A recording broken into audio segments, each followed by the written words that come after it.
आजची पत्रकार परिषद माझ्या 261 पाटण विधानसभा मतदारसंघामध्ये जे दोन महत्त्वाचे उपक्रम मी सुरू केलेले आहेत त्याचा गोषवारा, त्याची माहिती माध्यमांच्या मार्फत मतदारसंघातल्या आणि जिल्ह्यातल्या लोकांना माहिती होण्यासाठी ही पत्रकार परिषद आहे। दोन महत्त्वाचे विषय आहेत। एक म्हणजे मी जनता दरबारची संकल्पना जी सन 2004 पासून सुरू केलेली आहे माझ्या मतदारसंघामध्ये। मध्यंतरी 2009 ते 14 मी आमदार नव्हतो, तो 5 वर्ष जर खंड पडला तर सलग हा जनता दरबार मतदारसंघामध्ये सुरू आहे।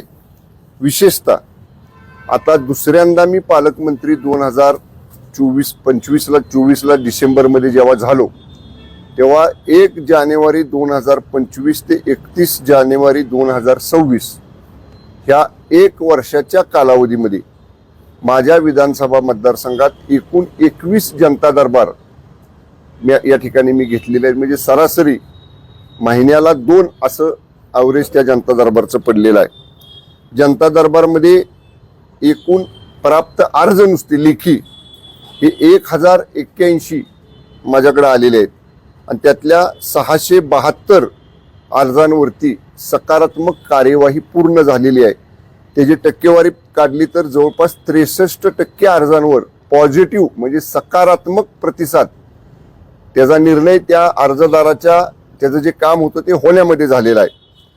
जे काही अर्ज प्रलंबित आहेत त्या प्रलंबित अर्जांच्या संदर्भामध्ये 409 अर्ज प्रलंबित आहेत आणि त्या बाबतीत संबंधित विभागांना जर काही अपुऱ्या कागदपत्रांमुळे ते अर्ज प्रलंबित असतील तर ती पूर्तता करण्याचे आदेश मी मागच्या आठवड्यामध्ये जेव्हा या दोन्ही योजनांचा जिल्हास्तरीय आढावा घेतला तेव्हा त्या अधिकाऱ्यांना दिलेले आहेत आणि त्याचा सुद्धा राहिलेल्या 409 अर्जांचा सुद्धा माझ्याकडे लवकरच त्याचा गोषवारा प्राप्त होईल।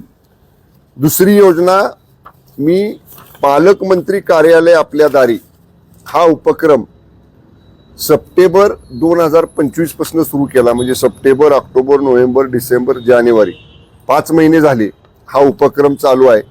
या 5 महिन्यामध्ये 160 गावांमध्ये पालकमंत्री कार्यालय आपल्या दारीची टीम प्रत्यक्ष गेली होती। त्याच्यामध्ये 5086 अर्ज एकूण त्या टीमला त्या गावात गेल्यानंतर प्राप्त झाले आणि कार्यवाही झालेले अर्ज 5086 पैकी 3408 आहेत। त्याची टक्केवारी काढली तर 67% अर्जांचा सकारात्मक निपटारा हा या योजनेच्या माध्यमातून झालेला आहे। आज पत्रकार परिषद घेऊन या 2 गोष्टी सांगण्याचं कारण एवढंच आहे की निवडणुका झाल्या जिल्हा परिषद पंचायत समितीच्या आणि लगोलग तिसऱ्या दिवशी माझ्या 261 पाटण विधानसभा मतदारसंघातले सर्व माझे निवडून आलेले 15 पंचायत समिती सदस्य आणि 6 जिल्हा परिषद सदस्य आणि 2 पराभूत जिल्हा परिषद सदस्य आणि 1 पराभूत पंचायत समिती उमेदवार यांनी मतदारांचे आभार मानायला सुरुवात केलेली आहे। 19 तारखेपूर्वी या सर्व लोकांना आमचे आभार दौरे पूर्ण करण्याच्या सूचना मी दिलेल्या आहेत। 20 तारखेला आणि 21 तारखेला अधिवेशनाच्या अगोदर 2 दिवस मी स्वतः मतदारसंघामध्ये 9 ठिकाणी प्रत्येक विभागात जाऊन जनतेचे मतदारांचे आभार मानण्यासाठी आभार दौरे या ठिकाणी आयोजित केलेले आहेत। मी हे सांगण्याचं कारण एवढंच आहे की एवढा मोठा प्रचंड यश विजय मिळाल्यानंतर सुद्धा आम्ही तो विजय साजरा करत कुठं बसलेलो नाही। विजय साजरा एक दिवस आम्ही जरूर केला पण लगेच आम्ही कामाला लागलेलो आहोत। परवाच्या दिवशीच कालच मला वाटतं परवा नाही कालच जनता दरबार देखील निवडणुकीनंतरचा पहिला माझा झाला। उत्स्फूर्त प्रतिसाद कालच्या सुद्धा जनता दरबारला प्रचंड लोक आलेले होते कारण सर्वसामान्य जनतेला देखील माहिती की आता महिनाभर अधिवेशन असल्यामुळं आपले आमदार अधिवेशनात असतील त्यामुळं आम्ही कामामध्ये आहोत। लोकांनी एवढा प्रचंड पाठिंबा दिला त्याबद्दल लोकांचे तर आभार आम्ही मानलेच पण त्यांची कामं करणं, कार्यरत राहणं याला आम्ही प्राधान्य दिलेलं आहे आणि या दोन्ही योजनांच्या माध्यमातून अत्यंत सर्वसामान्य लोकांना त्यांचे प्रश्न सोडवण्यासाठी मदत झालेली आहे। चांगले उपक्रम हे आहेत। या चांगल्या उपक्रमाचा फायदा हा माझ्या मतदारसंघामध्ये झालेला आहे आपल्या माध्यम प्रतिनिधींच्या वतीनं सर्वसामान्य लोकांना याची माहिती व्हावी यासाठीची ही पत्रकार परिषद आहे.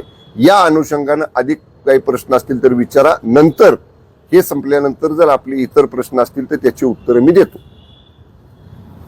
पालकांची आपल्या दारी योजना आता पाटणपुरती मर्यादित आहे आणि ती जिल्ह्यात लागू नाही. मग कधीपर्यंत ती जिल्ह्यात आणखी काय आता नवीन नवीन पालकमंत्री व्हायला लागले जिल्ह्यात, त्यामुळे आता मला थोडी भीती वाटते की बाबा आपल्या मतदारसंघाच्या बाहेर जाऊन घ्यावं का नाही. त्यामुळं असे जे कोण नवीन पालकमंत्री नेमलेत, नजीकच्या काळात नेमले गेलेत, त्यांच्याशी एकदा चर्चा करतो आणि मग जिल्ह्यात मी घ्यायचा का त्यांनी नवीन नेमलेल्या पालकमंत्र्यांनी घ्यायचा, त्या बाबतीत पुढचं धोरण ठरवतो.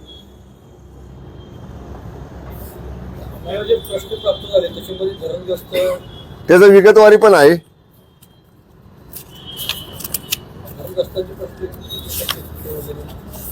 आता एकूण 67% प्रश्न सुटलेले आहेत. प्राप्त निवेदन जे आहेत पालकमंत्री कार्यालय आपल्या दारी, आता सगळंच वाचतो मी.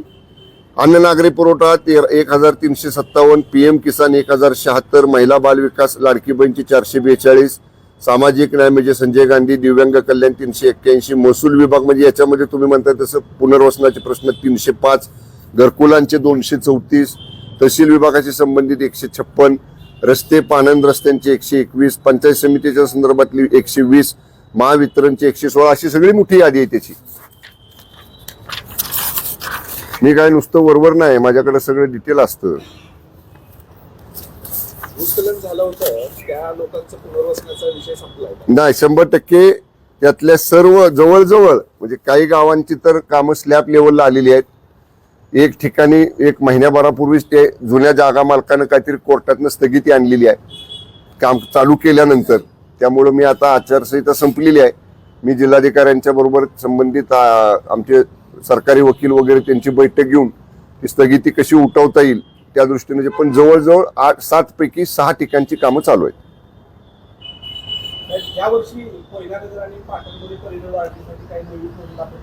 नाही, ऑलरेडी 2-3 प्रोजेक्ट ऑनगोईंग आहेत. एका प्रोजेक्टचा फक्त जागेचा थोडा प्रश्न, जागा ताब्यात मिळायची राहिली आमची. जागा जलसंपदा विभागाची हेळवाक तालुका पाटणची, पण येराड बनपेट येराडची जागा ताब्यात मिळालेली आहे. म्हणजे ताब्यात ती जागा देवस्थानची आहे.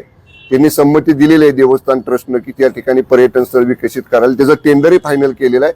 आणि पापर्डे तालुका पाटण या ठिकाणी आमचीच महसूलची जागा होती, ती जागा आमच्या विभागाकडे ताब्यात हस्तांतर झालेली आहे. त्या जागेचं काम लेवलिंग करायचं, त्याचंही टेंडर फायनल झालंय. काम तिन्ही कामांपैकी 2 कामं चालू आहेत. पर्यटन वाढीसाठी काही महोत्सव आयोजित करायचं. गतवर्षी आपण एक महोत्सव मोठा घेतला होता महाबळेश्वरला, महापर्यटन महोत्सव. याही वर्षी आम्हाला तो बॅक वॉटर फेस्टिवल घ्यायचा होता, पण आचारसंहिता आतापर्यंत होती आणि आता आचारसंहिता संपली की 4 दिवसात अधिवेशन चालू होईल. आणि बॅक वॉटर फेस्टिवल घेताना तापोळा बाजूचं पाणी आता हळूहळू खाली खाली जायला लागलेलं आहे. त्यामुळं आता घेतला तर तो प्रत्यक्ष बॅक वॉटर परिसरामध्ये होणार नाही. त्यामुळे आम्ही आता विचार करतोय की तो पुढच्या वर्षी घ्यायचा का मग दिवाळी सीझनमध्ये काही वेगळ्या पद्धतीने पुन्हा महाबळेश्वरला घ्यायचा, याच्याशी माननीय उपमुख्यमंत्री शिंदे साहेबांशी चर्चा करून आम्ही ठरवू. हे संपले विषय, हे कामकाजाचे फार थोडक्यात संपवलो. अहो, पहिला उपक्रम आहे जनता दरबारचा, पहिला उपक्रम आहे पालकमंत्री कार्यालय आपल्या दारीचा. अप्रिशिएट तर केलं पाहिजे तुम्ही मीडियानी. पालकमंत्री कार्यालय आपल्या दारीचं खरंच आता दुसऱ्या तालुक्यांमध्ये कुठं सांगितलं ना, उत्तर दिलं ना. आता ते विचारावं लागेल ना मला. आता कसं मी बोलणार, एवढ्या मोठ्या मंत्र्यांनी सांगितलं इथं पालकमंत्री कोण आहे ते. त्यामुळे बाबा आता मला थोडस भीती वाटायला लागली. आता कसं आहे, तुम्हाला मी उघड बोललो बघा. तुम्ही तर ऐकलं नेमलेत पालकमंत्री, ज्यांना नेमलंय त्यांचं नावही ऐकलं, कुणी नेमले ते ऐकलं. मला नाव घ्यायला लागू नका, लावू नका ना कोणाचं. त्यामुळे आता थोडस मला जरा पावलं बेतानच टाकावी लागतील ना. सातारच्या सत्ता प्रश्नावर, हा आता बोला. जिल्हा परिषदेच्या प्रश्नावर संबंधित म्हणजे कोण? तुम्ही पालकमंत्र्यांचं उदाहरण घेतलं त्या संदर्भात मी बोललो ना. गोरे साहेबांचा त्यांना विचारा ना, आता मी काय बोलणार. ते बोलत नाहीत तर मी कसं सांगू का बोलत नाहीत.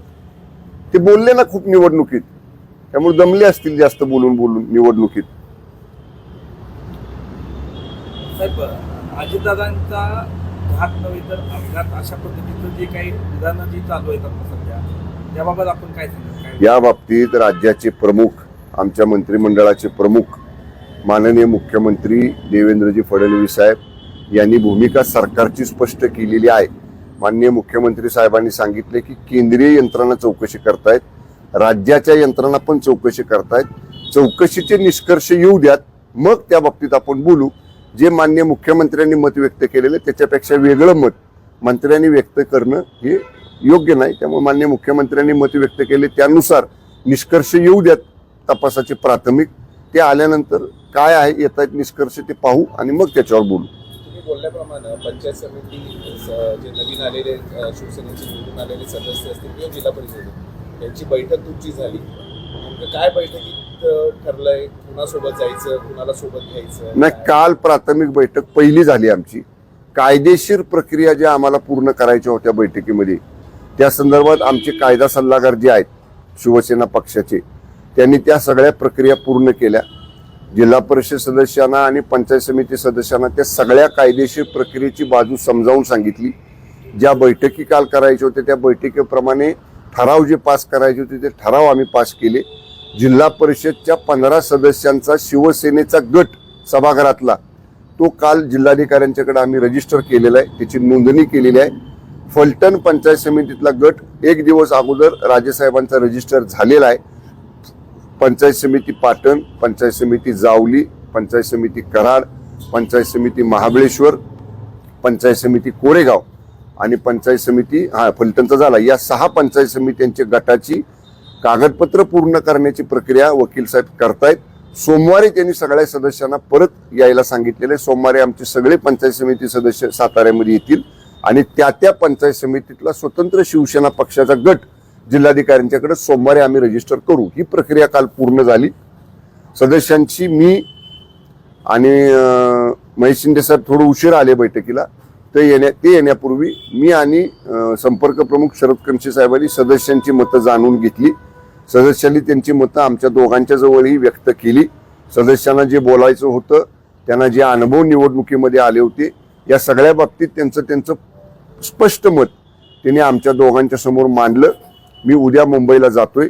मी आता उद्या मुंबईला गेल्यावर माननीय शिंदे साहेबांची वेळ मागितलेली आहे.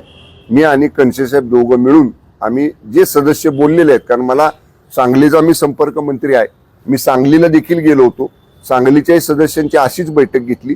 त्याही सन्मान्य सदस्यांनी, तिथले आमदार आमचे आहेत, त्यांनी सुद्धा त्यांचं स्पष्ट मत सांगलीतल्या बैठकीमध्ये मांडलेलं आहे. सांगलीतलं सत्ता समीकरण आणि शिवसेना सदस्यांचं मत, सातारचं सत्ता समीकरण आणि साताऱ्यातल्या शिवसेना सदस्यांचं मत हे मान्य शिंदे साहेबांच्या कदाचित सोमवारी किंवा मंगळवारी भेट घेऊन त्यांच्या कानावर सगळ्या गोष्टी मी घालणार आहे.